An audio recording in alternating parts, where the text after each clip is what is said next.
até para subir o Everest, a gente vai em etapas. Existem 5 acampamentos para te subir o Everest. Então, até para subir o Everest, tu tem etapas a cumprir. Não vai subir o Everest todo de uma vez só. Né? A vida é assim.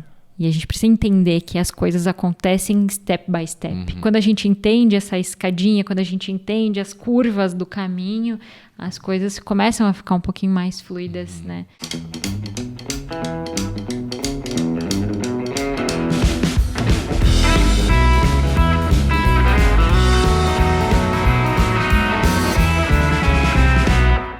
Fala galera, estamos de volta com o Infocast, sejam todos bem-vindos. Episódio número 31, estamos de volta aí depois de um ano de bastante gravações, né? Lançamos 24 episódios, isso, né? Totalizando 30 episódios. Fechamos o ano com 30 episódios. Foi um ano bem bom para nós, assim, em relação ao podcast. Conseguimos ver nossa retrospectiva no Spotify também aí do último ano. E tivemos uns números bem legais, assim, conseguimos um alcance que a gente, sinceramente, não tinha dimensão de quanto alcançou. E isso só falando de Spotify, né? Então, lembrando que a gente está sempre nos canais do YouTube, Spotify, Apple Podcasts, Google e todos esses reprodutores de streaming aí. Então, sejam todos bem-vindos de volta, né? Esse ano a gente vai dar-lhe pau de novo. Vamos tentar mais fechar um ano com mais 30 aí, fechar nos 60, né? É a nossa meta aí pro ano. E agradecer novamente a Mais Um Café, que está conosco. É a maior cafeteria do Brasil. Então, eles têm um cafezinho super especial aí, que é acima do gourmet. E, cara, eles têm força de cafeterias espalhadas pelo Brasil, com proposta de abrir novas, e estão nos apoiando aí, né, desde o ano passado, com um cafezinho super delicioso. E necessário. E, por fim, pedir para vocês aí, quem ainda não se inscreveu no canal, né, do YouTube, avalia nós no Spotify também, sempre é importante para nós. Acho que é isso aí, né? Estou aqui com o Eduardo já, como de costume, né? Sejam bem-vindos. E passa a bola pra ti, Duda. Vamos lá. É isso aí, gente. Eu, ao contrário do Matheus, que o Matheus tem anotadinho, ele tudo organizado já. Eu sou meio do improviso aqui do negócio. E bem-vindos, gente. Sejam todos bem-vindos ao Infocast 2023. Vamos começar o ano, então. A gente pensou bastante nos assuntos que a gente queria abordar para começar o ano. E como nós começaríamos o ano com o Infocast. Acho que 2022 foi bem legal, assim, a gente conseguiu flutuar em vários temas, assuntos, né? E vários temas diferentes, assim, e tivemos um alcance bem legal. Foi meio assustador até a gente ver que a gente apareceu em 10 países. Uau! E tudo bem, pode ser que tenha uma pessoa lá que escutou, mas vai estar lá. Tá em 10 países, né? Então, um brasileiro perdido em algum lugar. Mas obrigado. Valeu por nos fortalecer a nossa retrospectiva. É isso aí. Mas a ideia desse ano é a gente ter bastante gravações. Estamos começando com uma estrutura nova, que é bem diferente do ano passado, né? Agora é pra gente ter um áudio muito melhor. Então, vocês já devem ter reparado aí. A gente está se acostumando ainda com os microfones aqui diferentes, que antes a gente tinha um microfonezinho em cima da mesa. Mas tudo pensando em ter uma qualidade melhor de gravação. Enfim, sem mais devaneios, vamos apresentar a nossa convidada. Olá. Super especial, Mariana. E a Mariana é fisioterapeuta especializada em esportes, né? Então, algo que devemos falar, né? Porque ainda temos muitos sedentários espalhados por aí, né? Então... Temos. Poderíamos dizer que é uma das doenças que mais causa óbitos no mundo hoje, é o sedentarismo. A gente precisa ver ele como doença e não como bem, escolha. Então. Exatamente. Como ainda tem muita gente que não enxerga isso, né? Que negligencia, na verdade, a questão do exercício, né? Então, vou passar a bola agora para nossa convidada. Seja bem-vinda. Muito obrigada pelo Obrigado por vir. convite. Foi uma surpresa muito boa, né? Eu sempre quis participar ou ter o meu próprio podcast. Porque acho que conversar, acredito muito no poder do diálogo e acho que a gente tem trocas gigantescas. Acho que as trocas interprofissões são muito significativas porque a gente entende o lado um do outro. Olha, nossa conversa pré-gravação, né? E sim. a gente conseguiu encontrar coisas em comum em áreas completamente diferentes. Então, a gente consegue se entender um pouquinho, né? Criar todo um processo de empatia também, que é fundamental para a sociedade hoje, principalmente hoje. É verdade. E conta um pouquinho para nós o que tu está atuando hoje em dia, como que tu chegou até aqui. Eu te conheço de longa data também, já faz alguns anos aí, acompanho o teu trabalho sempre que possível, não vou dizer diariamente, né? Sim. Eu nem posto diariamente, é no uma caso. coisa que me chama a atenção porque tu compartilha muito conteúdo, muito, assim, tipo, eu acho absurdo a quantidade que tu tá sempre respondendo caixinhas e sempre com conteúdos didáticos, informativos, que ensinam, sabe, para qualquer pessoa que não seja da área consegue entender. Que bom. Né? E Bom eu acho isso. legal que a tua pitadinha de humor sempre, né? Sim. Então, fala um pouquinho pra nós, assim, como que é teu dia a dia, tal, tua história. Não tem nada mais brasileiro do que o meme, né? Então, se eu não conseguir conquistar a minha audiência pelo meme, perdi a minha audiência. E o conteúdo de saúde, por si só, é um conteúdo maçante, né? O conteúdo técnico, ele é um conteúdo maçante. Então, encontrar uma forma de falar sobre um conteúdo técnico de uma forma que as pessoas se interessem, que elas engajem, é desafiador. Então, o humor, para mim, acabou se tornando uma porta de entrada para isso. Eu só tento não transformar ele como a principal peça do meu conteúdo e também não se utilizar de um humor de qualidade duvidosa, digamos assim, né? Eu gosto de preservar um pouquinho a minha qualidade de humor, que eu acho que né, tem que ter relação comigo também. Então, a questão também de cumprir regras de algoritmo, por exemplo, né? Eu vou postar utilizando o humor como cenário, com uma dublagem, com alguma coisa. Não é a minha cara, não é o meu branding, né? Zero. E acho que a gente acaba destoando do assunto principal, que é falar sobre saúde, e se perde no personagem do humor. Então, é aquela coisa. Eu tento fazer muito humor comigo mesma, né? Então, acabo me tornando o personagem principal, né? Ontem, enfim, postei sobre estresse crônico e eu sou uma pessoa altamente estressada, embora muitas pessoas não acreditem nisso, eu sou aquela pessoa absurdamente estressada. Eu digo, é muito bom ouvir todos os efeitos deletérios do estresse quando eu sou uma pessoa estressada. Então, enfim, acabo me tornando o personagem principal e acabei me conectando com muitas pessoas por causa disso, né? Principalmente acadêmicos de fisioterapia acabam se sentindo à vontade de se expressar, de tirar dúvidas, de, né, pedir aconselhamentos, né? Se nas caixinhas de perguntas o pessoal se manifesta na direct, então o pessoal se manifesta mais, né? Porque, enfim, às vezes tem vergonha de ver sua resposta exposta, ou tem um texto muito grande, tem alguma coisa muito particular para me falar. E aí já recebi inúmeros relatos e questões assim muito curiosas, engraçadas e de tudo, enfim. Mas que bom que ele atinge dessa forma. Nunca tive a intenção de ser uma influencer, né? Até dá para ver pelo meu número de seguidores, não passo de 3.000 seguidores, eu acho que há uns 4 anos. E não tenho objetivo de ser influencer, porque a minha intenção é educação em saúde. E esse é o meu papel social como profissional da saúde hoje, é de informar as pessoas, de semear senso crítico, que as pessoas tenham a capacidade de autorreflexão, né? E de conhecer, buscar profissionais de boa qualidade, informação de boa qualidade, né? A gente já tem muitos profissionais que acabam não atendendo os pacientes com técnicas que tenham comprovação científica. Infelizmente, a gente tem muita questão de charlatanismo.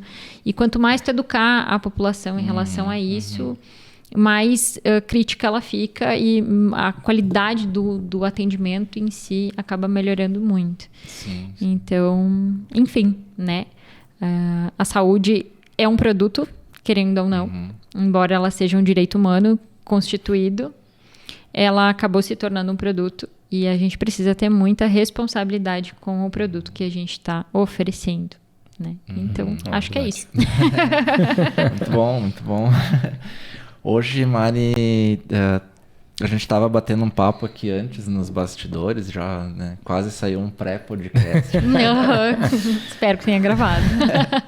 Mas teu público a gente falou que tu é fisioterapeuta esportiva, né? Então vamos abrir um pouco isso, né? Vamos sim. Vamos entender do que se trata isso. Do que se trata. O teu público hoje é o esportista amador, digamos assim? Isso. Bom, minha história com o esporte ela é bem curiosa, porque eu comecei a graduação pensando em ser fisioterapeuta pediátrica. Sempre curti a fisiopediátrica, a neuropediatria propriamente dita. E na área da saúde em si, são poucos os profissionais que querem atender crianças, porque é uma complexidade muito grande atender uma criança. E aí, por conta de eu sempre manifestar o meu desejo de ser fisioterapeuta pediátrica, todas as crianças no estágio extracurricular e no estágio curricular eram transferidas para mim. E aí chegou um momento que eu não conseguia mais administrar emocionalmente a carga de atender uma criança. Eu realmente estava muito cansada. Ao mesmo tempo, eu comecei a fazer estágio numa clínica, comecei como estagiária do SUS e depois fui transferida para o particular, onde o fisioterapeuta, né, o proprietário dessa clínica, é fisioterapeuta esportivo, já tem uma história muito grande no esporte, enfim, aqui. E comecei a acompanhar ele e comecei a me envolver no esporte. E aí eu, curti isso daqui. Tem resposta rápida, tem interatividade, eu consigo gastar toda a minha hiperatividade. Eu brinco que hoje eu troquei as crianças de tamanho e os brinquedos ficaram mais caros. Porque eu trabalho com endurance, eu trabalho com ciclismo, corrida e triatlon. Então, né, são esportes de altíssima demanda. Sim. E sim, são esportes, são esportistas amadores, são atletas de alta performance, porém amadores. Alguns são mais recreativos do que outros, mas a maior parte dos atletas que eu atendo, eles são de alta performance. Então, eu preciso compreender muito o universo de um atleta amador de alta performance e conseguir fazer uma transferência de uma vida real, digamos assim, entender a vida real para conseguir transferir isso para o meu atendimento. Então, eu preciso entender que o meu paciente, ele vai acordar às 4h30 da manhã para treinar, porque às 7 horas ele tem que estar na empresa. E que talvez ele tenha um baby pequenininho e ele não vai dormir tão bem porque o bebê acorda de madrugada. Então, talvez aquele ano que o bebê seja pequeno, ele vai fazer a concessão sobre o esporte para ter a paternidade ou a maternidade, né, ali em evidência, porque é o que o momento pede. Então, e assim vai. Então, eu flutuo junto com a realidade do meu paciente, que é diferente do que se eu trabalhasse num clube, onde a dedicação é exclusiva à vida esporte, né? esportiva daquela pessoa. Nossa. Já fiz parte desse grupo de... Quando era ciclista, né? Tu também foi ciclista? Fui. Olha! Vendi a bicicleta há pouco tempo. Mas não tava como conseguindo assim? pedalar. Mountain bike? Mountain bike. Olha só. O Matheus também pedalou. Sim, Chegou pois a pedalar E um aí? pouco junto. A paternidade. Aquela. Mas é bem complexo de tu Mas Tipo, que fique mano- bem claro que eu nunca fui nem perto de um competidor. Não, eu também não. Bem longe. Era mais por hobby, por né? hobby mesmo, assim, né?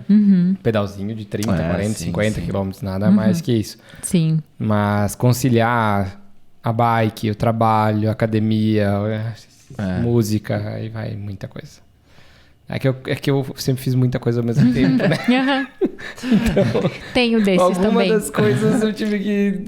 Tá, a bike era uma que foi a primeira que parou lá, estacionou. Eu digo, não tô conseguindo, vou passar pra Que frente. se tu a não bike. mantém a não. constância do esporte, Aí- de qualquer coisa, né, na real. Aí tu fica um mês sem pedalar, tu volta, parece que tu nunca pedalou, né? Daí é terrível. E aí, essa é a realidade dos meus queridos atletas, que a questão da lesão, além de tu ter uma interrupção da prática, é o retorno, né? O retorno da lesão, parece que a pessoa nunca praticou aquele esporte da vida e bate aquele susto, assim, e agora? Eu tenho uma prova daqui a 2 meses, eu vou estar apto, eu vou estar em qualidade ali, então realmente é uma administração de ansiedade, é uma administração... Enfim, às vezes eu tenho que tirar aquela pessoa da prova, né? Embora ela já tenha investido tempo e dinheiro naquela prova, às vezes eu tenho que dizer... Não vai rolar. Não vai rolar.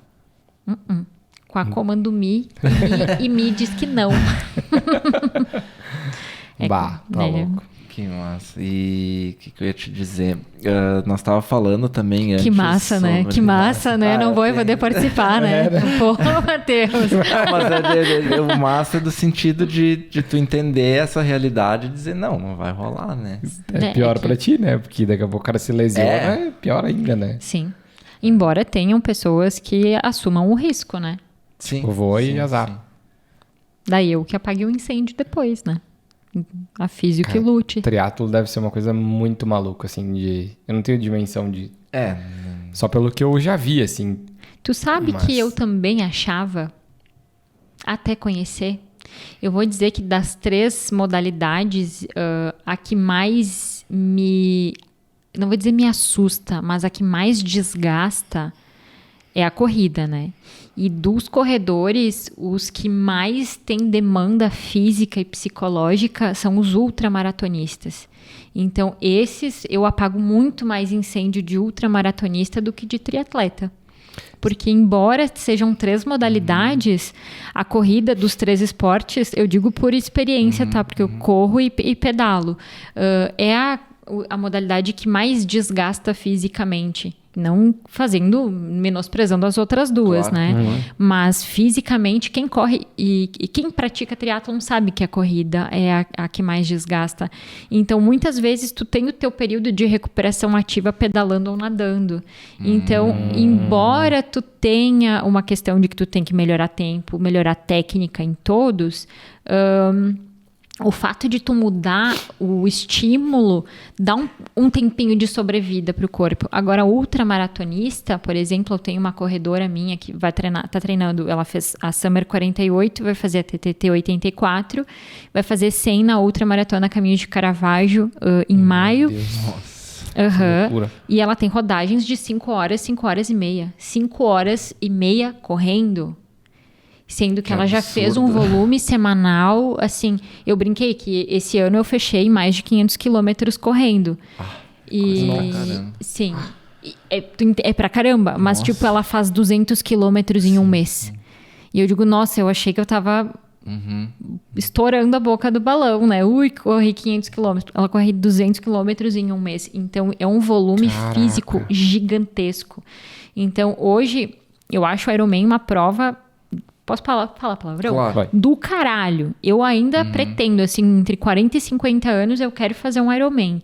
Mas a ultramaratona, ela tem um desgaste físico, músculo-esquelético, imunológico, endócrino gigantesco. E a recuperação de treinos de ultramaratona, elas são muito prolongadas. Então, precisa de muito acompanhamento nutricional, precisa ter muito descanso, tem que ter muito manejo de carga, né? E o teu treinador tem que ser muito bom.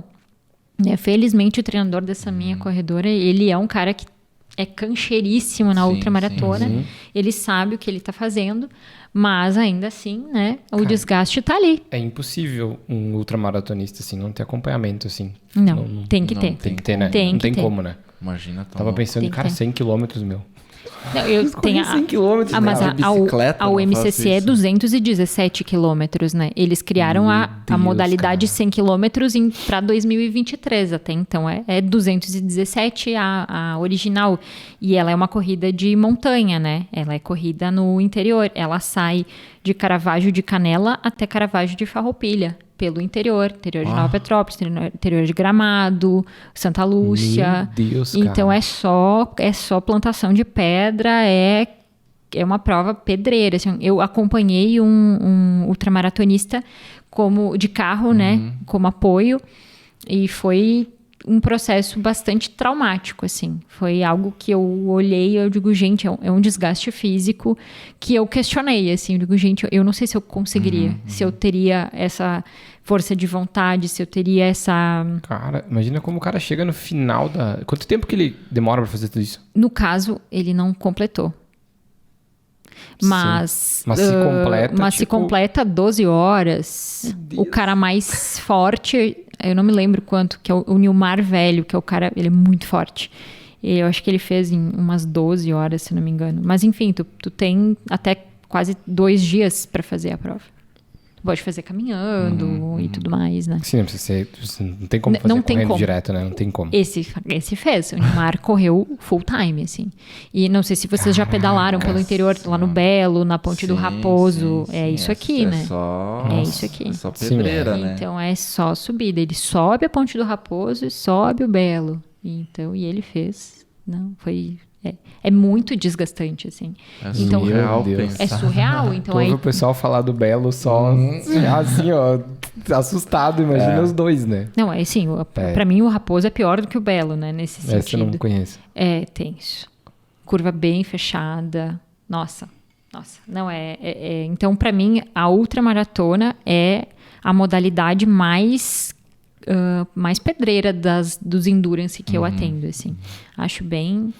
Tem que ser muito corajoso. Eu brinco, eu digo, eu nunca vou fazer uma ultramaratona, mas eu falei quando eu tava treinando pra meia de Caxias que eu não ia fazer uma maratona. Eu me inscrevi na maratona de Porto Alegre, então eu não posso dizer que eu nunca vou fazer, né? Desta água não beberei, porém talvez beberei.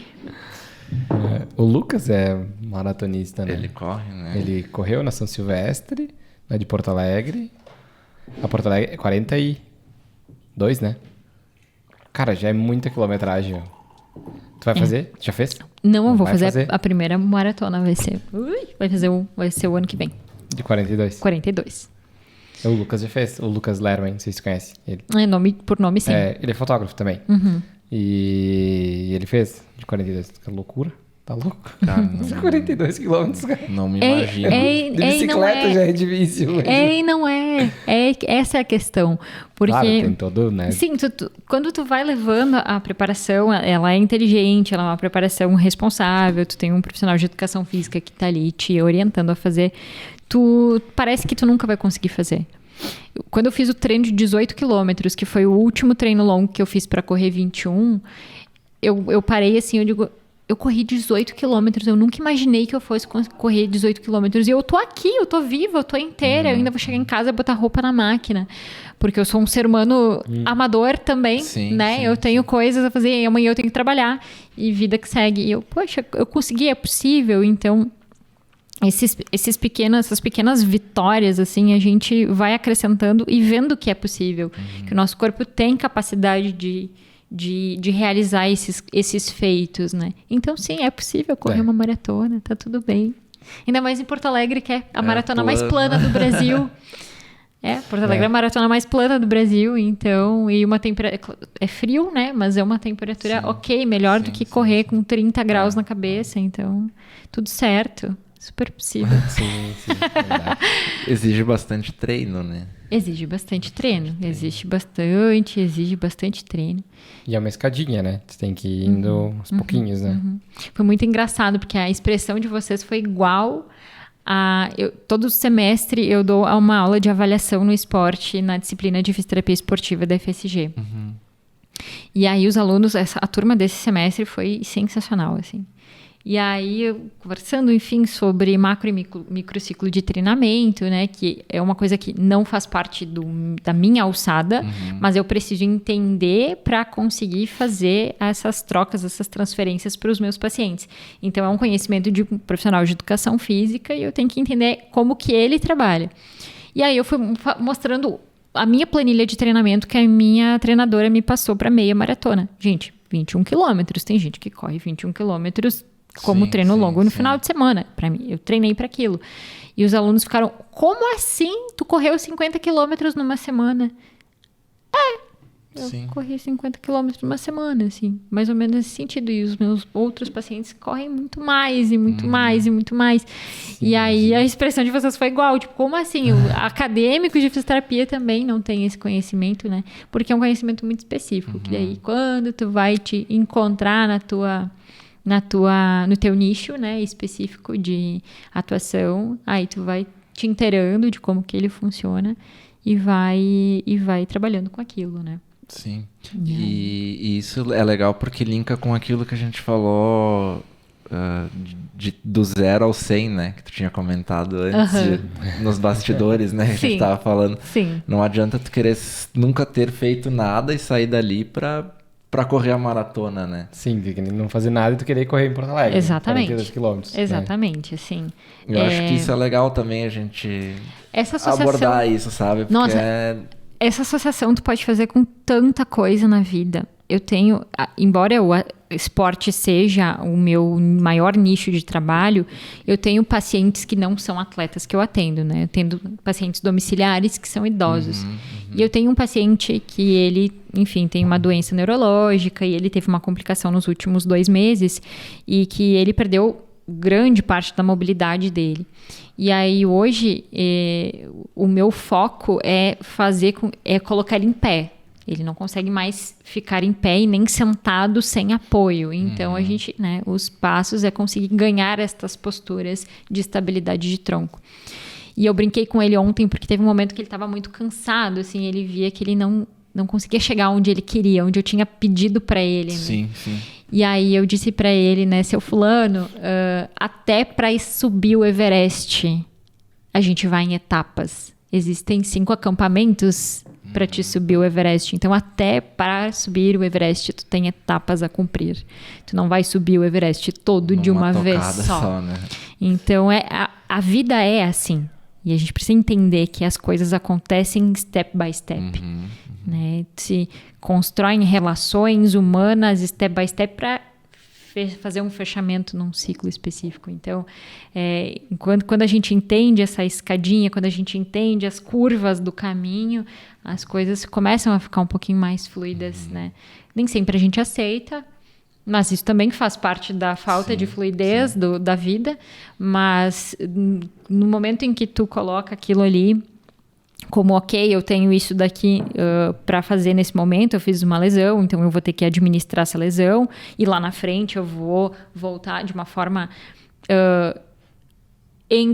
fazendo uma conexão entre o racional e o emocional, do tipo, sim, eu aceito que eu estou pé da vida com essa situação, mas eu também entendo que eu preciso tomar essas decisões A, B e C para chegar até aqui, porque nenhum atleta, nenhum ser humano consegue chegar em algum lugar se ele não souber para onde ele está indo. Se eu tenho esse objetivo aqui, eu sei que caminho eu preciso percorrer para chegar até aqui.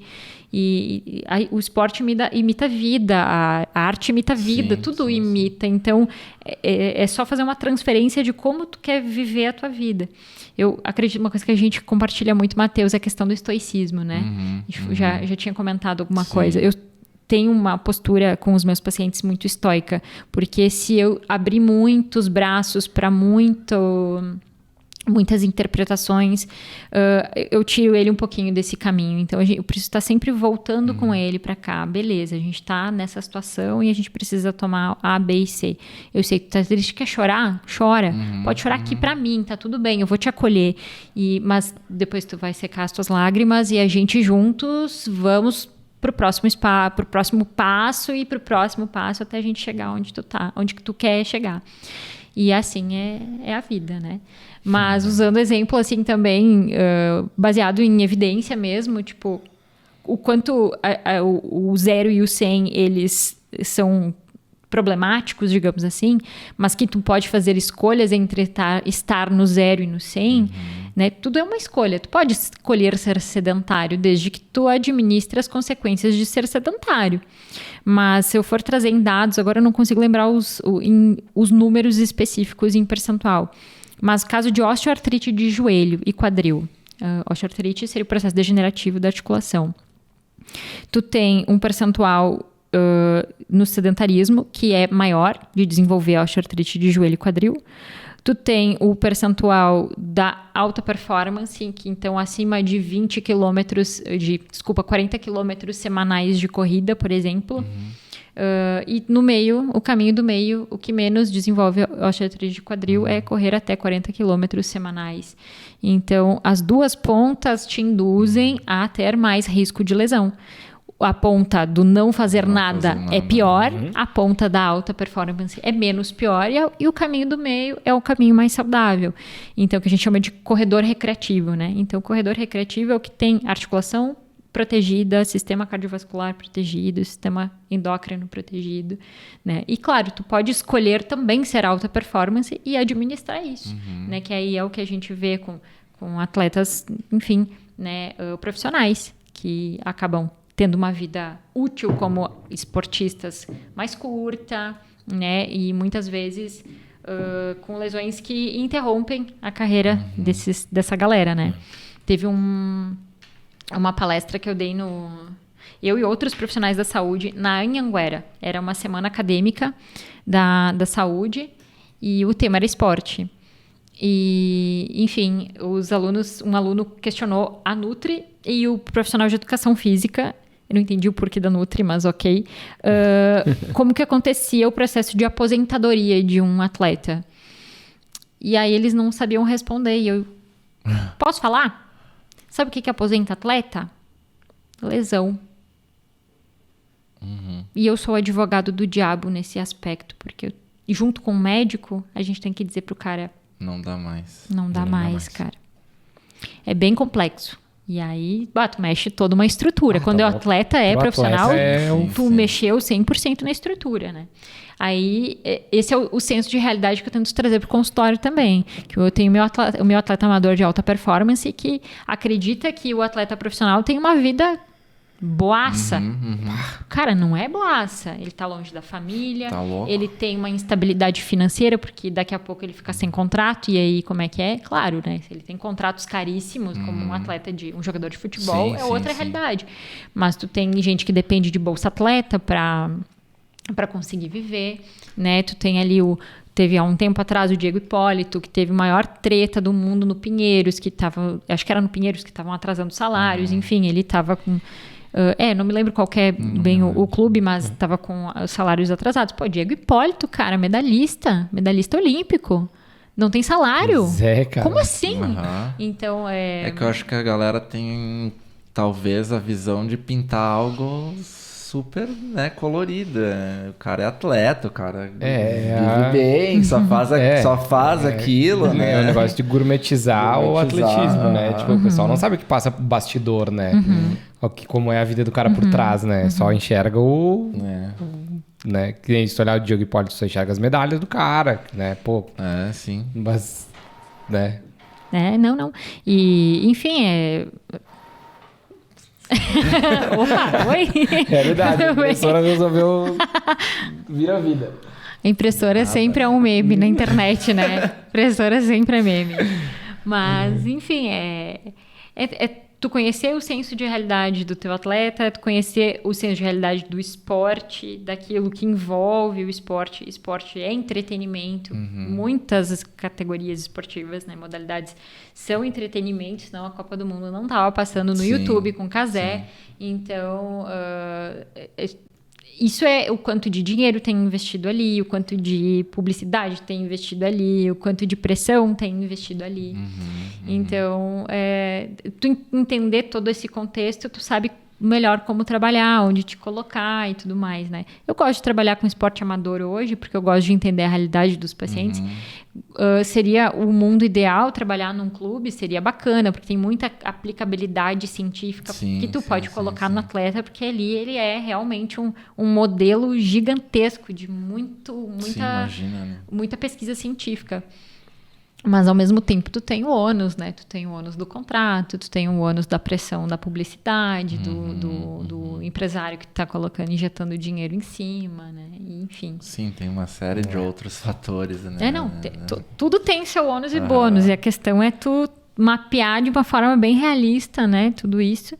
E, enfim, trazer isso pra tua vida, o que faz sentido. Interessante. Eu sempre gostei muito é muito engraçado, porque na escola, lá, tipo, primeiro, no ensino fundamental, eu detestava a educação física, né? Era pavor, assim, a educação física, né? E não gostava de esporte, não gostava de futebol, né? Um homem que não gosta de futebol, não gostava de futebol, não curtia muito o esporte no geral. Eu gostava de, tipo... Gostava de andar de skate, de andar de bicicleta, coisas assim, mas não gostava de esporte.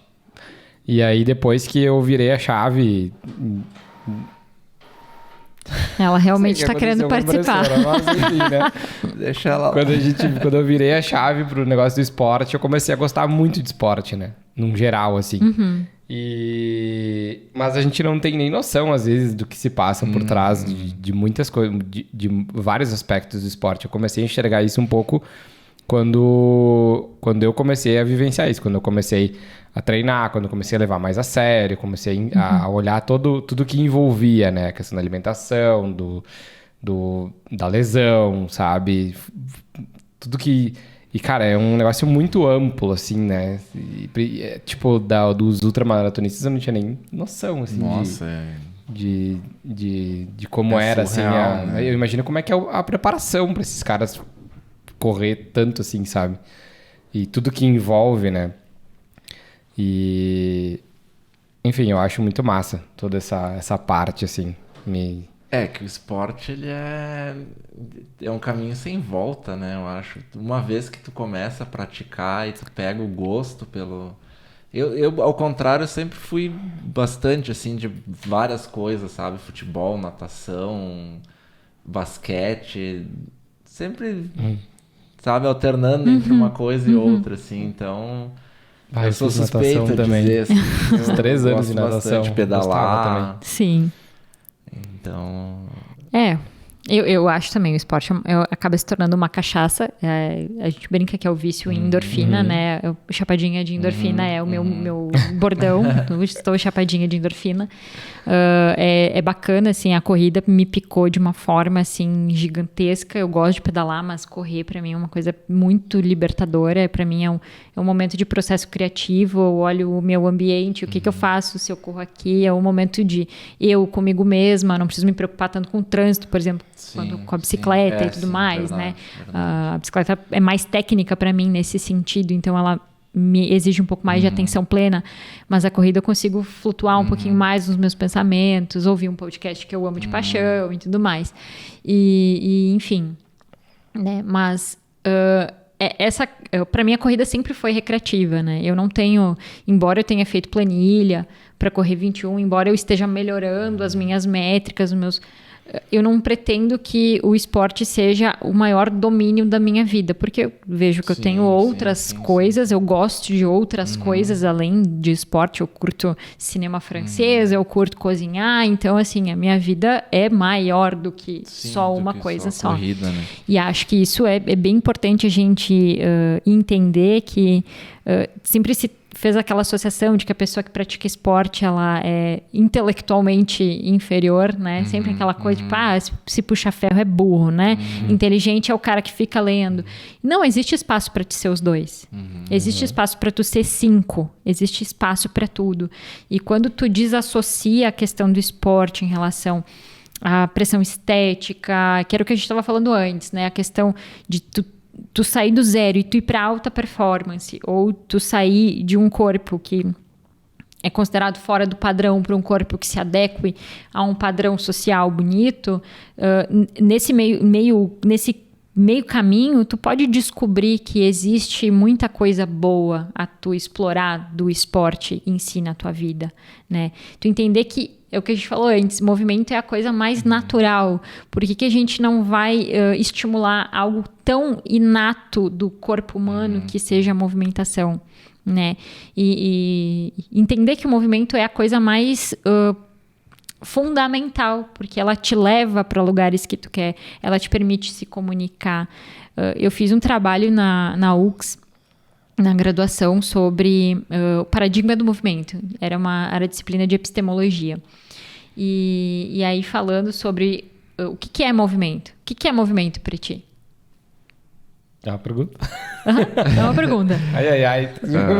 Tecnicamente. Bora, host. O que é movimento? Ai, agora tu me pegou. Não é técnico. É assim, o que sai? O que é movimento para ti? Ou me dá um exemplo de movimento. Um exemplo de movimento? Eu vou te dar um exemplo meu. Tá. Eu toco bateria. Beleza. Bateria é um movimento. Perfeito. Uma sequência de movimentos. Muitos movimentos para produzir uma música, né? Produzir som. Matheus, o que é movimento para ti? Sei lá, cara. Tudo é movimento. Aí a gente falou antes, né? Vibração dos átomos é movimento. Eu me lembrei que hoje eu tive uma conversa com o meu professor de Pilates justamente sobre isso, sabe? Que a gente comentou, cara, como tu acorda travado, né? Do tempo que tu fica na cama, às 8, 9 horas, 7, enfim. E como quando tu começa a movimentar, eu tô incluindo na minha rotina matinal a caminhada. Então eu acordo e vou dar uma caminhada. Super leve, super de boa pra realmente acordar, sabe? Maravilhoso. E quando tu não faz isso, daí hoje a gente entrou no assunto por conta disso, cara, parece que o teu corpo pede um movimento. Tipo, ele tá implorando, tipo, sabe? Me movimenta pra eu acordar, porque eu tô travado, sabe? Tu fica encolhido, te dói os joelhos, te dói as pernas, tu tá encolhido. E aí tu movimenta, tu te abre, sabe? Tu te abre, tu acorda, teu corpo acorda. E acho que é isso, sabe? De uma certa forma, eu entendo assim, tipo, hoje eu tô entendendo um pouco mais disso. Mas tu ainda estereotipou o movimento. Em que sentido? Movimento, tipo, sair da cama e caminhar. Tá. Quando o movimento é uma coisa muito mais simples, tipo, sorrir. Levar a caneca de café até a boca. Isso é movimento. E normalmente a gente abotoar a calça. Isso é movimento. Entendi. Só vai perceber a importância e o impacto da falta do movimento na sua vida quando tu perde. E pode ser uma perda temporária ou pode ser uma perda forever, assim. Então, quebrei um dedo, não consigo abotoar minha calça, não consigo amarrar o meu tênis. Tu olha assim, meu Deus, como assim? É só um dedo. Mas olha o tamanho do impacto que tem e a gente não percebe isso. Nossa, então, eu penso, tipo, se quebrar um dedo, como é que a gente vai fotografar? Sabe? Então, porque é tão natural, é tão inato do ser humano se movimentar que a gente não percebe que ele tá ali acontecendo, é como respirar. Sim. Né? E aí, por que a gente tem que criar um contexto tão gigantesco para se movimentar quando é uma coisa tão natural e que precisa ser estimulada, né? Então, é aí que começa o desmembramento do que é a aplicabilidade do esporte. Tu não precisa sair do zero e ter corpão e crescer músculo e ganhar pódio. É tu intensificar algo que já é natural. E aí isso faz com que o teu corpo vai, né, respondendo de uma forma positiva aquilo, né? A gente tem exercício aeróbico com liberação de hormônio bom e modulação de ansiedade e estresse e depressão. A gente já tem inúmeros artigos publicados falando sobre o impacto do exercício físico na depressão.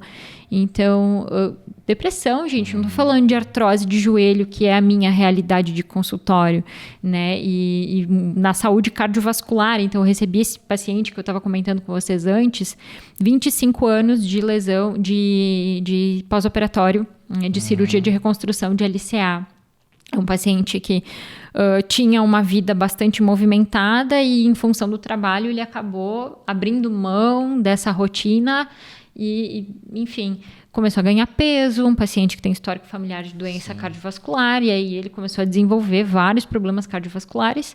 E quando ele foi começar a se movimentar para dar um pouco de subsídio cardiovascular, o joelho apitou. E aí as características do que eu avaliei dele hoje tem algumas coisas que ficaram 25 anos arrastadas que não foram bem corrigidas, né? A questão de reforço muscular e tudo mais, porque tu não manteve aquela rotina. E eu entendo, porque tu teve que fazer uma escolha. O trabalho dele exige que ele viaje pelo Rio Grande do Sul inteiro. E não é um julgamento, eu entendo o teu lado. Só que, infelizmente, isso teve um impacto negativo. O quanto a movimentação é algo inato e fundamental na vida do ser humano. Então, hoje o impacto dele é a gente conseguir estabilizar aquele joelho para que ele consiga ter um controle da saúde cardiovascular dele e ele consiga parar de tomar remédio para hipertensão daqui a um ano. Então, o investimento dele é de 1 ano para ver se é o suficiente para realmente controlar os níveis de pressão arterial. Então, olha o tamanho do processo, né?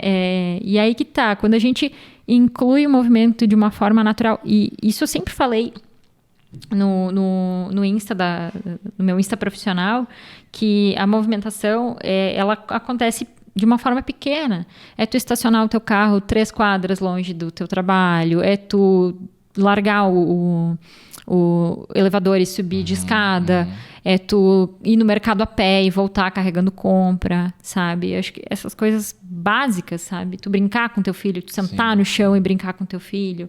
E são coisas tão simples. Tu limpar tua casa, cara, isso é movimentação. Vai tu lavar uns vidros pra ver se tu não vai ficar super cansado, ao invés de estar sempre buscando terceiros, buscando outras circunstâncias, e tu tá cada vez mais restrito ao sofá, né? Então tem muito. Eu teria milhões de histórias do consultório para contar nesse sentido, que às vezes a vida é muito mais simples do que ela parece. As coisas podem ser muito mais simplificadas e a gente está dificultando.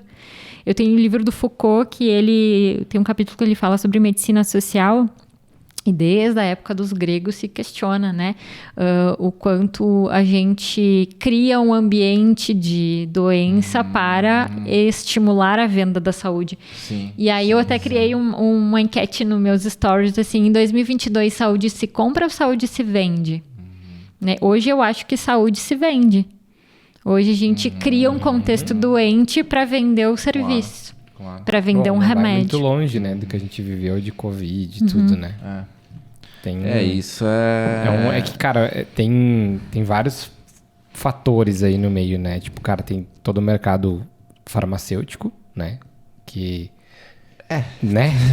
Que o interesse deles é de vender remédio, né? Obviamente, muito né? remédio. Muito remédio. Então... né? Desculpem os farmacêuticos aí, mas é real isso, né, cara? Depois a gente chama um farmacêutico. No próximo podcast. Né? O dono da... Então tem várias coisas que envolvem, mas concordo. Tipo, é venda de saúde. De saúde. Né? Na real, eu li um livro excepcional o mês passado, acho que era do Nuno Cobra. Semente da Vitória. Tô ligado. Que ele fala justamente disso, que se vende um estereótipo, sei lá, de que a saúde... tu não estar doente não significa que tu tá saudável, sabe? Sim. Que a própria questão de vender a saúde como um plano de saúde. Que na real é um plano de doença. De doença, se fala muito sobre isso. Tu só usa ele quando tu tá doente, né? De saudável lá, tu não vai lá pra, sabe? Sim, tô tudo bem, né? Beleza. Então se cria realmente um negócio em cima da saúde que na real é pros doentes, né? Não é pra saúde complexo. em si, né? Complexo. Bem complexo. Isso. Então, isso vai muito de sistemas de saúde e vai muito também é político, né? Saúde é política. Não tem como a gente desvincular e, claro, isso, sem querer me posicionar, porque acho que não é o caso, mas é óbvio que quando tu tem um sistema que depende financeiramente, enfim, ele vai estimular que tu fique doente para utilizar daquele serviço. Então, um exemplo clássico saiu até numa das revistas da Harvard Business em 2020. Eu lembro de ler, acho que ela é de novembro ou dezembro de 2020, que o número de cirurgias de coluna nos Estados Unidos reduziu consideravelmente no período do auge da pandemia, porque eram cirurgias eletivas e muitos desses pacientes, por deixarem acontecer naturalmente, não precisaram mais, né, da cirurgia. A hérnia regrediu. Isso também tem estudo científico que em um ano uma hérnia discal lombar regride a sua posição original. Né? Eu tenho casos de pacientes que a gente retira, vários pacientes a gente retira de uma cirurgia, porque a gente consegue reduzir o disco em 2, 3, 4 meses, né, de fisioterapia contínua. Aí, pô, tu tirou o cara de uma cirurgia, né? Tá louco. E aí, uma cirurgia que te coloca né, parafuso, limita a movimentação, totalmente limita, invasiva, né? E com riscos e tudo mais, sim. e anestesia, que também tem efeito deletério a longo prazo.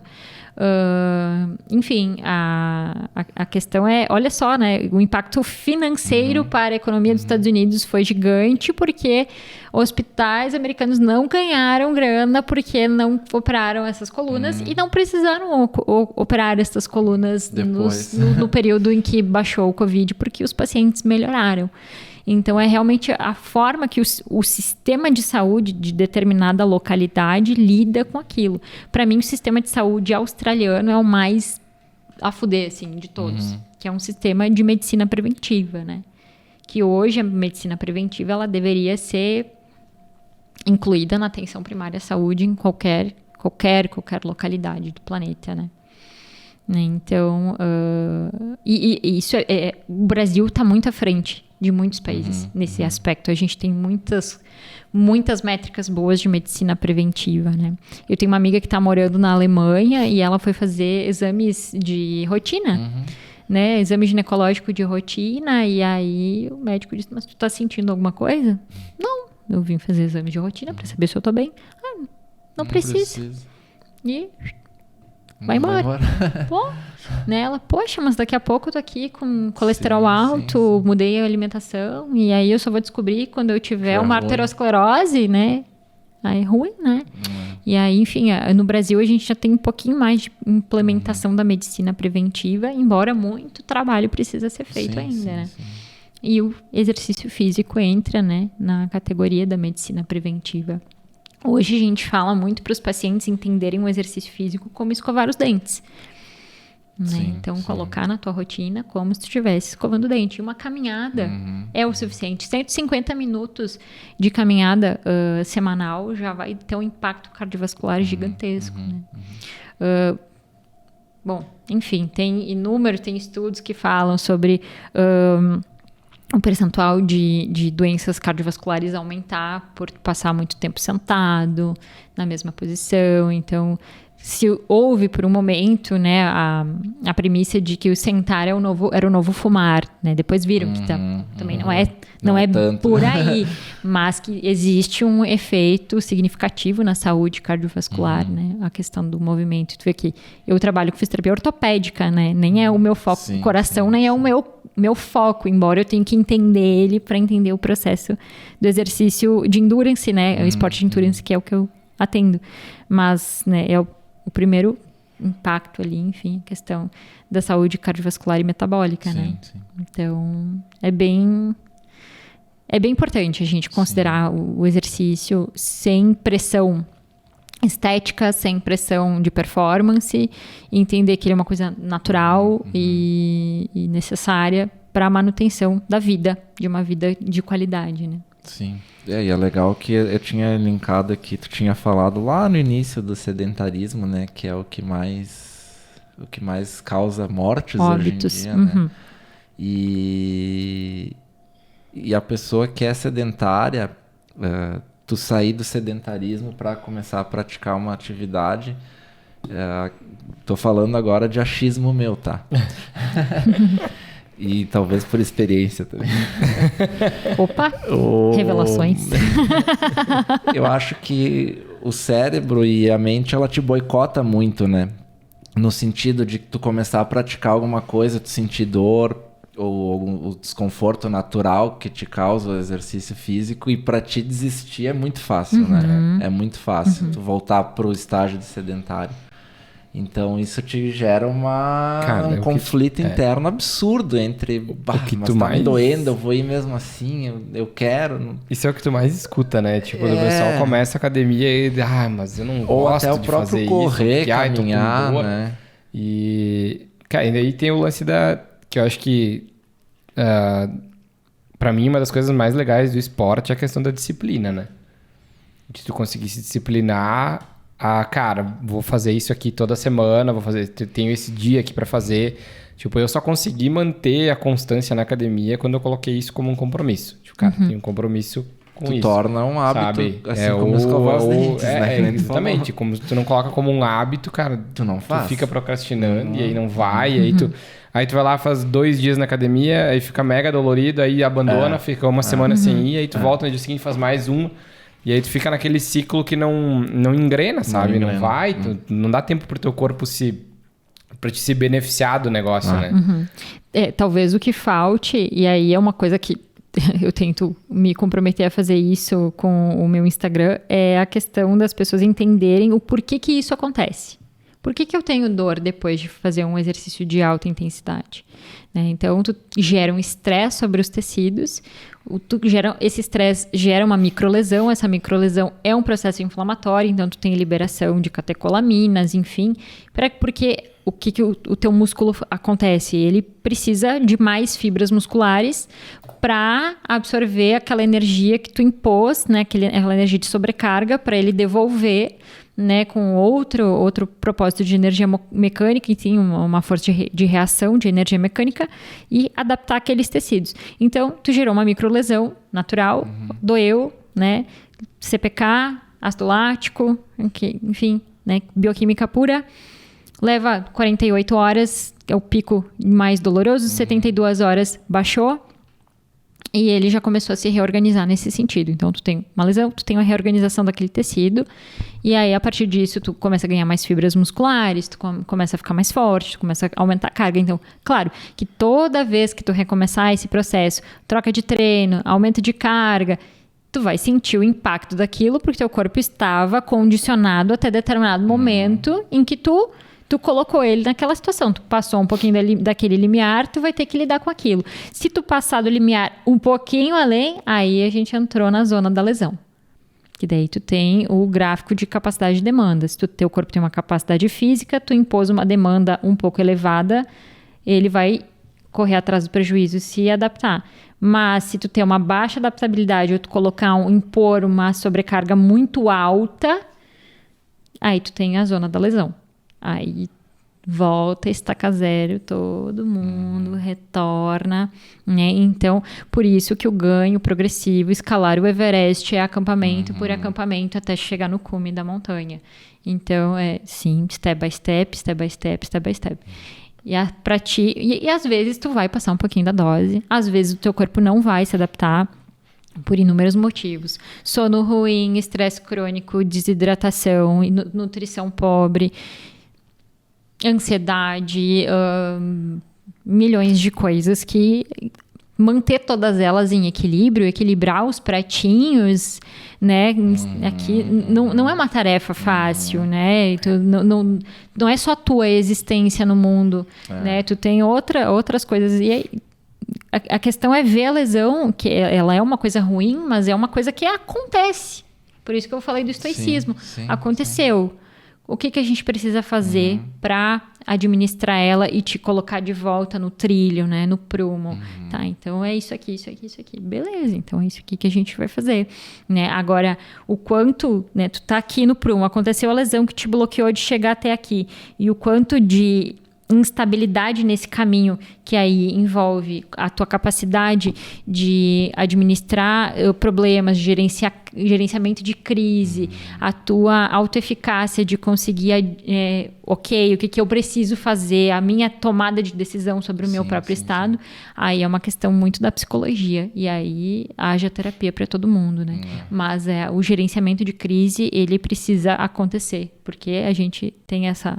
Uma hora ou outra vem, né? E isso aí, então Então, o profissional da saúde, ele precisa estar ali presente para conseguir afunilar um pouquinho, né, essa questão dessa crise toda e dar um pouquinho de sustentação para aquele caminho seguir dentro do linear, né? Não fugir muito daquilo, né? E enfim, a gente tá aqui como gerenciador de crises também. Sim. Também. E o profissional, por exemplo, o fisioterapeuta, como a gente passa, o meu atendimento ele leva de 50 minutos a 1 hora. Eu passo 1 hora com a pessoa. 1 hora é muito tempo, se vocês parem para olhar, para eu estar com uma pessoa que não é do meu vínculo, entende? Não é do meu círculo familiar ou de amizades. E eu sei basicamente tudo, entre aspas, sobre aquela pessoa, tudo que me compete saber, né? O nome do cachorro, por exemplo. Isso é padrão, né? Não, tem que saber. Tem que gato, saber. né? Gatinho, doguinho, né? Por favor. E... Enfim, nossa, eu me perdi. Eu sou TDAH, tá, gente? Então eu me perco no meu raciocínio. Eu tava falando que passa 1 hora. Sim, então, aí o paciente, ele depende muito do meu aval pela questão do vínculo, né?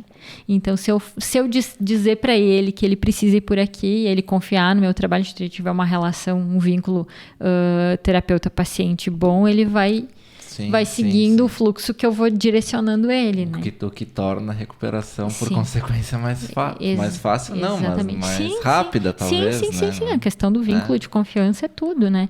E aí a gente acaba tendo uma de certa forma, sobrecarga, não é uma reclamação, é algo inato da profissão, de que o paciente acaba dependendo bastante da gente e nos procurando bastante para ter esse gerenciamento de crise.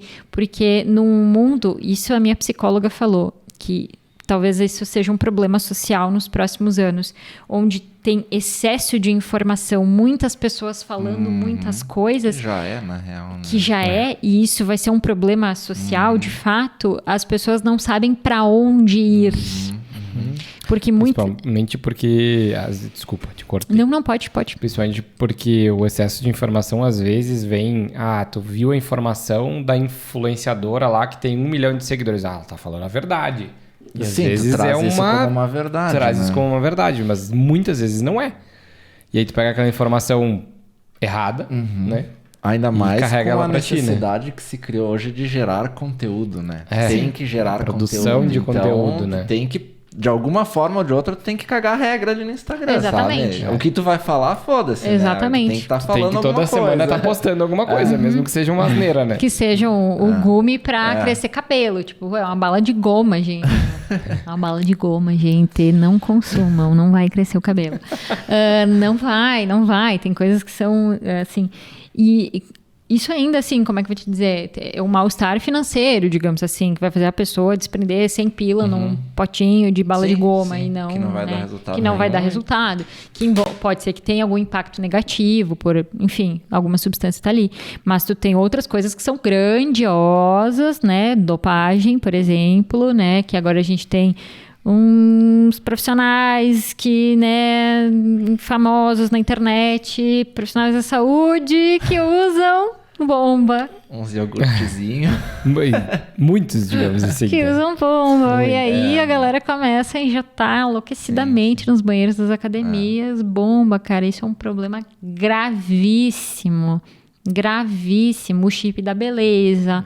Então tu tem o influenciador é complicado, cara. Não, e ainda o pessoal bate, né, bate contigo e diz, não, cara, tô usando, mas é controlado, tô tendo acompanhamento aqui no negócio. Só um negocinho. só um pouquinho, né? Eu sempre fui muito cagão pra essas coisas, cara. Tá louco. Não, cara, tem... Tu vai saber o que tu tá... botando pra dentro, né? Como o teu organismo vai reagir àquilo, a série de coisas que pode desencadear com aquilo, né? Mas a sede do resultado rápido, né? Tipo, de tu... de pular etapas. Ser grandão, fortão. E do 0 a 100, eu ficar pulando 2 meses, etapa. ok, beleza, cara? Mas tu pode estar 2 meses monstro e daqui 2 meses no hospital, né? Sim. Sim. Inclusive aconteceu aqui em Caxias há pouco tempo, né? Enfim, um problema vascular cardíaco bem significativo, levou a óbito, né? Uma pessoa que utilizava bomba, e também durante o período do auge da pandemia, essa pessoa pegou Covid, teve uma complicação cardíaca gigantesca, conseguiu ter uma segunda chance de continuar vivendo, seguiu com o mesmo estilo de vida anterior e acabou, né, um ano depois indo a óbito por motivos, né, semelhantes à primeira complicação que teve, né? Então, poxa, né, não aprendeu a questão ali, então, enfim, né, tem a questão do critério, isso que eu falei, da minha intenção de sempre gerar um pouquinho de senso crítico, critério para as pessoas, né, é bem significativo, é uma luta diária, assim. Mas assim, ainda o influenciador, ele é complicado, mas ele ainda não é o meu maior pepino, assim. Eu acho que tem algumas outras páginas que vinculam, por exemplo, tem uma página de mountain bike. Eu não tive uma situação de conflito com ela, porque digamos assim, não foi permitido. Talvez se eu tivesse ido pro inbox, eu teria tido um debate ali, mas eu não quis. Não seria um embate, na verdade, não um debate. Sim.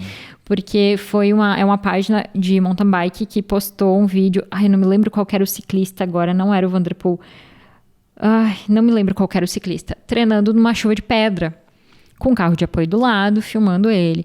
E aí era aquela clássica. Qual a sua desculpa?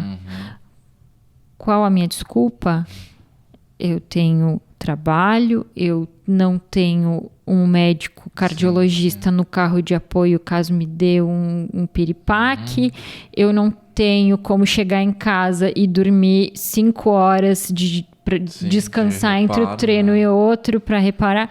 Então, e aí, por que eu falo a irresponsabilidade? Eles largaram esse vídeo e desabilitaram os comentários. Ou seja, ficou gerando visualização, ficou gerando engajamento, mas ninguém pôde se defender, ninguém pôde comentar aquilo. Então foi um conteúdo que foi exposto, botou minhoca na cabeça da galera, mas ninguém pôde debater com aquilo, dizer, cara, não é por aí, né? Não é assim que funciona. A minha realidade não é essa. Então, por isso que a questão da responsabilidade e da comunicação é muito, muito, muito grande, né? E aí semeia sempre os extremos, né? Leva para o extremo. Então, cirurgias, uso de drugs e afins, né? Em busca de performance, em busca de corpo padronizado e afins, né? E o caminho do meio, que é o caminho da saúde, ficou... Esquecido. Oi? Né? Cadê? Eu saí da doença para doença. Sim. O que eu vejo, às vezes, até conversando com pessoas sobre isso, é sobre a questão... Tipo, pega esse mercado, por exemplo, de fisiculturismo, né? Tu vê que os caras são enormes, assim, não... Cara, tu chega num ponto que... Não sei, posso estar errado, né? Mas acredito que chega num ponto do teu organismo que tu chega num limite. Ou num ponto que tu não... Que, cara, tu precisa melhorar a alimentação, tu precisa melhorar uma série de coisas para que tu consiga avançar um pouco mais do ponto que tu tá. E eu acho que boa parte do pessoal acaba optando por, né, pelo atalho, pelo veneninho, né, pra ti dar aquele up, ficar dentro do físico, do padrão de corpo do fisiculturismo, né? Que às vezes tu olha os caras, tu vê que é impossível tu chegar naquele ponto naturalmente, sabe? Sim. Tu pode treinar 24 horas por dia se quiser, né? Chega num ponto que... Mas eu acho que daí tem essa questão o que eu me pergunto é como... Beleza, eu quero ser um fisiculturista. Como chegar nisso sem ter que recorrer a esse tipo de coisa, sabe? Tipo... Porque, que nem tu falou, parece que tem um estereótipo de corpo para aquilo, né? E será que é possível atingir isso sem esse combustível a mais? É que depende de que referência que tu tem. Se a tua referência é o gorila, que usa bomba, tu vai querer chegar até onde ele tá, tu vai fazer o que ele faz. Sim. Entende o que eu quero dizer? Sim. Então, chega um momento que sim, é humanamente impossível.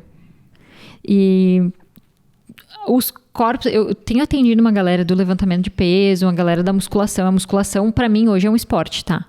Hoje, eu não conhecia a musculação tão a fundo quanto hoje, e hoje eu considero a musculação um esporte incrível. A quantidade de conteúdo acadêmico que tem sobre musculação é gigantesca. E claro, o meu conhecimento sobre musculação propriamente dita, o fisiculturismo, é muito curta para eu te responder isso bem tecnicamente. Sim. Mas provavelmente vai chegar um ponto em que o corpo não vai mais evoluir. Né? Daí o cara vai treinar e não vai evoluir. Às vezes até pode regredir. Então ele vai ver isso em medidas, vai ver isso em carga, enfim, é possível, tá? Agora, se é igual para todo mundo, provavelmente não, porque cada corpo é um corpo. Sim. Então tu tem corpinhos que tem mais benefício do que outros, dependendo de como é a formação genética. A minha memória é horrível para números e detalhes afins, mas posso mandar para vocês. Tem um podcast da Nerdcast, eu acho que é. Enfim, que é da Nerdcast, que fala sobre um gene específico, que eles fizeram esse mapeamento genético de algumas pessoas, que esse gene, ele codifica fibra muscular de potência. Fibra muscular do tipo 2, do tipo 1. Pessoas que têm mais... esse gene, ele tem mais atividade, digamos assim. Não era essa a palavra que eu queria falar, mas enfim. Mais expressão. Esse gene que é mais expressado nessas pessoas, lá do Azinho, não sei se vocês lembram, dominância, as pessoas que têm mais dominância desse gene, elas têm maior produção de fibras musculares de potência. Então, elas geneticamente já têm melhor qualidade para a produção de potência do que outras. Então, por exemplo, pode ter um atleta do atletismo que o cara vai ser muito mais rápido. Provavelmente, se testar o Kipchoge, poderia ser, enfim, que é o recordista mundial de maratona atual, pode ser que ele tenha a questão genética dele algo que um outro atleta não tenha. Né? Até parece que o Barcelona estava fazendo esse mapeamento genético dos jogadores, porque no momento em que tu entende que o fulaninho tem aquela expressão gênica que o ciclano não tem, talvez o teu treinamento físico desse vai ser mais aproveitado quando tu trabalha um pouco mais de potência, e esse daqui tu vai ter que trabalhar um pouco menos de potência, porque ele não tem a mesma capacidade física desse, e se tu colocar o mesmo treinamento desses aqui, esse aqui pode se lesionar. Então, olha onde é que foi. A ciência do esporte é um negócio absurdo. Então, olha onde é que a gente chegou. Então, se a tua referência for o gorila, tu vai fazer de tudo para estar lá, independente do teu organismo funcionar como o dele. A tua rotina é diferente da dele. Essa é a questão. Quando a gente só vai saber aonde a gente quer chegar quando a gente se conhece. E sabe até onde a gente pode chegar. É por isso que a questão do influenciador, ela é perigosa. Porque tu pode seguir um influenciador. Tem um monte de gente bala pra caramba, que traz muito conteúdo bom. Mas se tu não souber aplicar isso na tua realidade, aí tu se perde, né? Se perde no personagem. Então... E até a questão que eu acho que é fundamental também é ter os teus objetivos bem claros do que tu quer de resultado com aquilo que tu tá fazendo, né? Tipo, vou correr porque alguém me disse que é legal. Ou vou fazer musculação porque o fulano faz. Se tu não tiver um objetivo claro, é muito fácil tu desistir ou tu fazer merda no meio do caminho, né? Acho que uns 90% dos meus pacientes que fazem musculação odeiam. Fazem reforço muscular porque precisa fazer um reforço muscular. E aí, como é que tu vai implementar uma rotina de movimentação se é algo que a pessoa não gosta? Então, não vai fazer sentido para ela. Aí que tá. Então, por isso que quando a gente fala assim, paciente crônico, né? Paciente com dor crônica que precisa incluir movimentação na rotina. O que eu faço? Pilates? Não sei. Vai testar. Faz. Talvez seja bom, né? Talvez não seja bom. talvez para ti seja escalada, talvez para o fulano seja esqui, não sei. Entende? Pode ser uma coisa extremamente aleatória, como pode ser uma coisa super simples, né? A questão é que padronizar facilita as coisas. Claro. Né? Quando tu tem que seguir o que todo mundo está fazendo, ou facilita muito a vida, né? Aí quando tu tem que experimentar, que tu tem que investir, que tu tem que te observar, aí dá trabalho. Dá trabalho. E o corpo não quer ter trabalho. Aquilo que a gente falou de sedentarismo, né? Tipo, tu sair do teu modus operandi sedentário é horrível, porque o cérebro é preguiçoso. Por que ele vai querer gastar molécula de energia fazendo um negócio aí meio mais ou menos, né? E até pode te causar uns hormoninhos bons, mas ser tipo... sedentário é tão bom, né? Então, é tão confortável, tipo, isso é confortável ser sedentário. Aí teu corpo diz, ai, por que tu tá fazendo isso? Tá maluco? Até eu, que sou corredora, às vezes eu olho, por que eu tô fazendo isso com a minha vida? Por quê? Eu fui correr a corrida dos presépios na REC final de semana, eu subindo aquele morro, correndo assim, mas que caralho, o que eu tô fazendo aqui? Você só pode ser retardada. Depois que termina, que daí eu vi que eu fiquei em 5º lugar na categoria, eu, nossa, eu sou muito corredora. Quero mais. Mas é por aí mesmo, né? Não, é uma questão. É uma briga diária. É uma briga diária. É uma briga diária. Não vai levando ela com bom humor, né? Tem que levar. Às vezes. Difícil. Às vezes vai com ódio. Às vezes tu levanta do tem que ir pra academia, né? Daí, cara, tem 30 pessoas te puxando pra te ficar na cama e uma te puxando pra ti, né? Tá. Não, Mas aí entra a questão da disciplina, E tu vai escalando as tuas montanhinhas, né? Cara, só vai, né? Só vai. Só vai, porque tu tá lá não é tão ruim, né? Agora eu já tô aqui. Já tá ali, né? Então, ontem nós falamos isso, né? Tu tá barra no sistema pra academia, só vai, né? Só vai que depois tu tá lá. O motivador foi os 3 pila do cashback. Mais 3 do cashback. Esse é um bom motivador, esse do cashback. Enfim, né? Encontre seu jeito aí. Dá teu jeito, né? Eu vi um vídeo muito engraçado de uma menina, eu acho que pelo vídeo ela deve ter feito uma fratura de cotovelo, alguma coisa. E aí a físio falou pra ela, né? Tipo, quando tu sentir dor durante os exercícios, pense em alguma coisa que tu gosta muito. E ela, pão de queijo com leite condensado, pão de queijo com leite condensado. Pequenininha, assim, morri de rir. Eu disse, cada um luta com as armas que tem, né? Muito fofa. Mas então, que massa. Tem mais alguma questão pra extrair da nossa a gente fica vai longe, né? Que assunto tem pra caramba, né? Sempre tem, né? Mas acho que deu um papo bem massa, legal, assim. Acho que a gente falou, o esporte é sempre um negócio legal. Nós não tínhamos ainda conversado, né, sobre esse tema.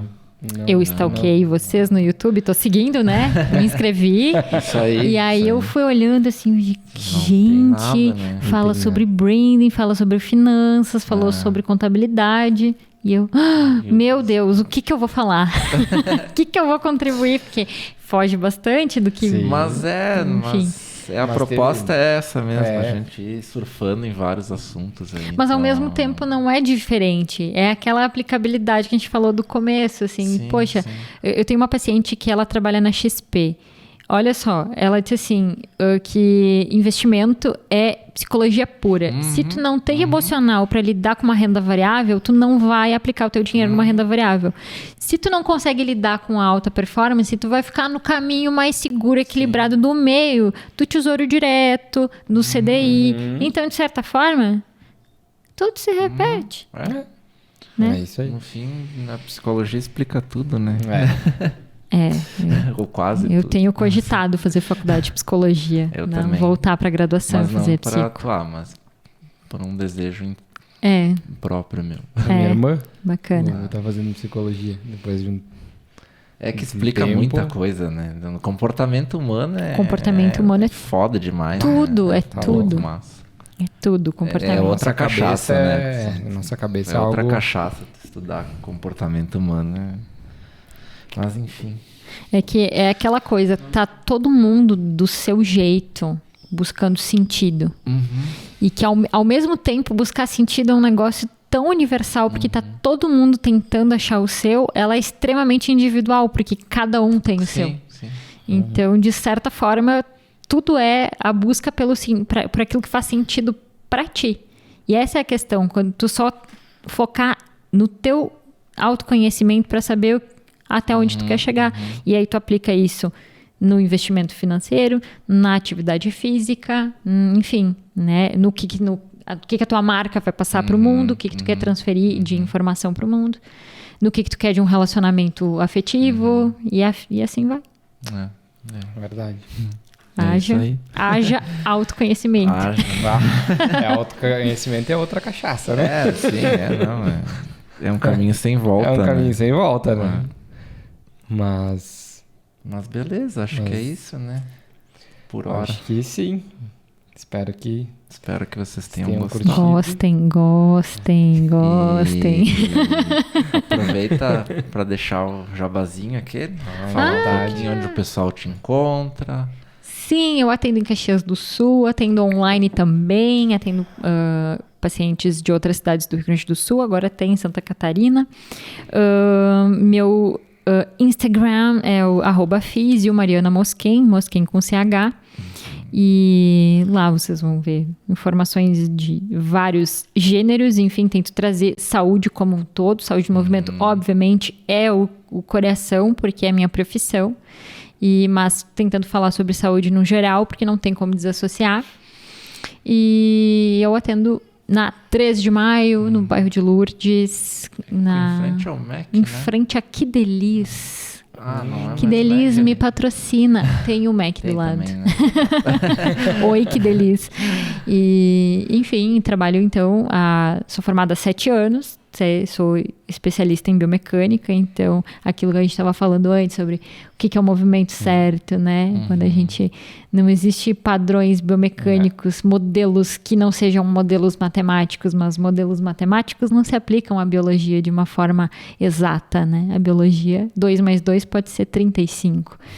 E, né? E aí a gente não tem como, não tem. Movimento é aprendizagem cognitiva. E aí tu tem todo o processo de maturação neurológica, tu tem as questões que fazem sentido, as experiências psicossociais que tu tem ao longo da vida. Isso tudo faz parte da formação de movimento. Tu vai pegar uma criança que não tem estímulo cognitivo em casa e uma que tem, e elas vão se movimentar de formas completamente diferentes. E aí a tua relação com o movimento tá a partir disso. Quanto mais experiências tu tem, mais tu compreende o movimento. E aí ele vai tornando mais, vai ganhando mais sentido a tua vida. Acho que fechou. Justíssimo. Deixaremos o arroba na descrição, né? Exatamente. Sigam a Fisionerd, né? Bem nerd mesmo. Bem nerd Mas mesmo. recomendo, é muito Tem massa. muito nerd numa mesa aqui, ó. Puxa vida, vai explodir alguma coisa, vai acontecer lá fora. Por isso que a impressora tava falando só Eu também quero falar. Ali hoje, né? Então tá, gente. Então tá, gente. Chegamos em 2023 com o pé na porta. Vamos pra cima. Pau. Obrigado pela audiência de todo mundo. Rock and Isso roll. aí. Nos vemos no próximo. Até o próximo. Obrigada.